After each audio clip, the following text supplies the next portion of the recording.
हरने वाली ये विंध्याचल रानी है, माँ विंध्याचल भवानी है।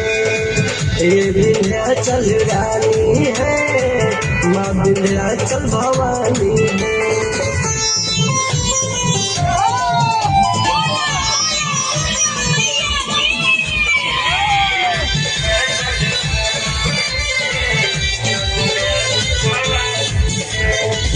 सच्चे मन से जो भी भगता नारियल चुनरी चढ़ाता है, मन की इच्छा पूरा हो जाता, काली खोम जो जाता है।